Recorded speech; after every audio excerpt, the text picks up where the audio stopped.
ಜೀರ್ಣಕಾರಿ ಸಮಸ್ಯೆಗಳು, ಅಜೀರ್ಣ, ಎದೆಯುರಿ, ಆಮ್ಲೀಯತೆಯಂತಹ ಸಮಸ್ಯೆ ಕಂಡುಬಂದಾಗ ಕೆಲವು ಕಾಳುಗಳನ್ನು ಜಗಿಯುವುದು ಸಾಮಾನ್ಯ.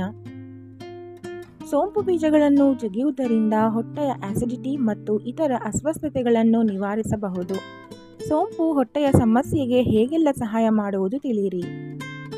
ಸೋಂಪು ಬೀಜಗಳು ಜೀರ್ಣಾಂಗ ವ್ಯೂಹದ ಸ್ನಾಯುಗಳನ್ನು ಸಡಿಲಗೊಳಿಸುವ ಸಂಯುಕ್ತಗಳನ್ನು ಹೊಂದಿದ್ದು, ಇದು ಆಮ್ಲ ಹಿಮ್ಮುಖ ಹರಿವಿಗೆ ಕಾರಣವಾಗುವ ಸೆಳೆತ ಮತ್ತು ಸಂಕೋಚನಗಳನ್ನು ಕಡಿಮೆ ಮಾಡುತ್ತದೆ. ಸೋಂಪು ಕಾರ್ಮಿನೇಟಿವ್ ಎನ್ನುವ ಗುಣಲಕ್ಷಣಗಳನ್ನು ಹೊಂದಿದ್ದು, ಹೊಟ್ಟೆಯ ಆಮ್ಲವು ಅನ್ನನಾಳಕ್ಕೆ ಮತ್ತೆ ಹರಿಯುವುದನ್ನು ತಡೆಯುವ ಸ್ನಾಯುವಾದ ಕೆಳ ಅನ್ನನಾಳದ ಸ್ಫಿಂಕ್ಟರ್ ಮೇಲಿನ ಉಬ್ಬುವುದು ಮತ್ತು ಒತ್ತಡವನ್ನು ಕಡಿಮೆ ಮಾಡುತ್ತದೆ. ಹಾಗಾದರೆ ಸೋಂಪನ್ನು ಹೇಗೆಲ್ಲ ಬೆಳೆಸಬಹುದು? ಸೋಂಪಿನ ಚಹಾ ಸೇವಿಸಬಹುದು. 1 ಟೀ ಚಮಚ ಸೋಂಪಿನ ಕಾಳುಗಳನ್ನು 1 ಕಪ್ ಬಿಸಿ ನೀರಿನಲ್ಲಿ 5 ರಿಂದ 10 ನಿಮಿಷಗಳ ಕಾಲ ನೆನೆಸಿಡಿ.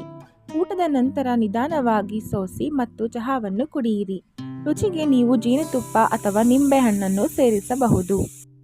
ನಿಮ್ಮ ಅಡುಗೆಗೆ ಸೋಂಪು ಬೀಜಗಳನ್ನು ಸೇರಿಸಿ, ಅವುಗಳನ್ನು ಕರಿ, ಸೂಪ್, ಸ್ಟೂಪ್ಗಳಲ್ಲಿ ಬಳಸಿ ಮತ್ತು ಸಲಾಡ್ ಅಥವಾ ಮೊಸರಿನ ಮೇಲೆ ಸಿಂಪಡಿಸಿ.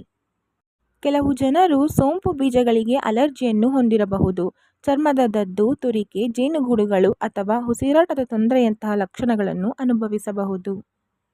ಸೋಂಪು ಬೀಜಗಳ ಅತಿಯಾದ ಸೇವನೆಯು ಅನಿಲ, ಉಬ್ಬುವುದು, ಅತಿಸಾರ ಅಥವಾ ಮಲಬದ್ಧತೆ ಸೇರಿದಂತೆ ಜೀರ್ಣಕಾರಿ ಸಮಸ್ಯೆಗೆ ಕಾರಣವಾಗಬಹುದು.